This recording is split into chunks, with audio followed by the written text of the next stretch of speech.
Saistības konversija, un tad tev būs arī laika griezumā. Tu redzēsi, ja viens aģents ietur un paņem uztais 100 sarunas un pārdod 2, viens uztais 100 sarunas un pārdod 20, viegli izdarām secinājumu. Un tad tu vari skatīties konversiju jau, teiksim, un team level.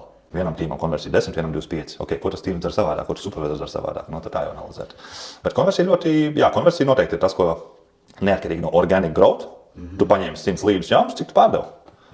Tur organiskais īsti, tad teiksim, tas jāsaka, šim ilgs pārdošanas cikls. Tev droši nav baigi ilgs pārdošanas cikls, ne? Viņš ļoti īsi. Parasti pirmajās 3 dienās mēs noslēdzam tos klientus. Jā, mums arī tā, ka, teiksim, uzvana klients, saprot, viņam tur vajag šito, viņam vajag to, viņš saka, zin kā, nalāk pēc 3 nedēļām, mēs ņemam pēc 3 nedēļām, un teorētiski tu noslēdz kā pēc 3 nedēļām. Tas ir totally fine. Bet vienalga, neatkarīgi no tā, tātad tu šī mēnesī paņēmi 100 līdus, vai ne?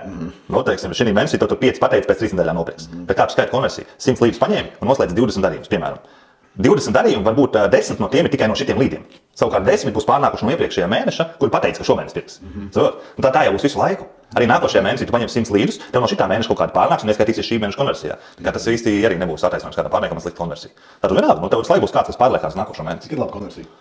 Pie mums 25 mēs prasām, tas apmēram tāds.